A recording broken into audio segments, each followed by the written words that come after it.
Now let's log in as a student. I'm going to clear out my information here and log in as Amy Aardvark.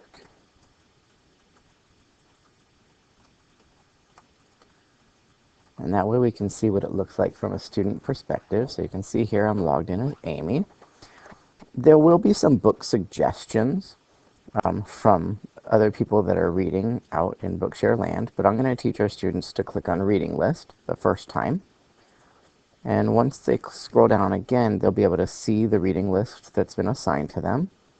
And within the reading list, they'll then be able to see the book titles that have been assigned to them as well. So now you can see the student can see the books on their reading list that are assigned to them. All they have to do is click Read Now. Now, depending on the size of the book, it's going to take a couple of minutes.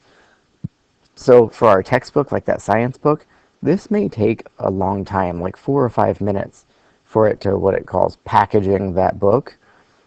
For a smaller book, such as Harry Potter, it's going to get into it probably within a minute. Of course, it is dependent upon the computer speed as well as the internet speed. I'm going to scroll down here. As you know, at the beginning of most books is a bunch of background information that students typically skip right past. So you can see that's all that's going on here. I'm going to hit the right arrow so it goes to the next part of the content. And we can see here we've got the table of contents, still continuing in with all of the content information. And here we have the beginning of content.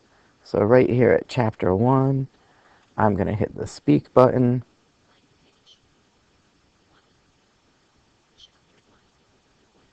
So it's reading to me right now. I'm not sure if you can hear it reading because it's in my headphones. So it's reading straight through there.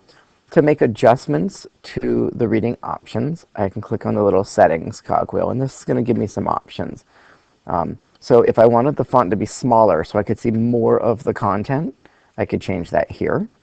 If I wanted it to be larger, if I had a visual impairment and needed to follow along, I could change that.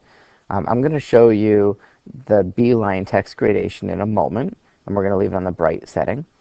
If the student has trouble visually tracking from line to line, the B-line text coloring, as well as potentially moving the margins to be skinnier, is helpful. And then down here at the bottom 2 options are to slow down or speed up the speech rate, which if a student has processing concerns or comprehension concerns, we might slow it down a little bit. And then there's only a couple of robotic voices available. I prefer Zero, the female voice. And I'm going to choose Save. So in a moment, we're going to see the margins get wider. So now the text got skinnier. I should make it really skinny just so we can see how skinny we can get here. And then now you're also seeing the B-line gradation. So here's what it does. The beginning of the line starts in one color and it transitions to a new color. So for here, starts blue and ends black. The eyes then naturally follow and pick up with that next color. So it ends with the black and moves over here to black.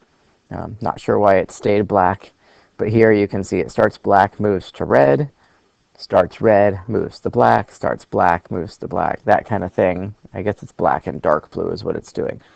So it makes it easier for the eyes to move to the next line with less likelihood of skipping content. So that's how quickly a student can get in and begin reading or listening to their content.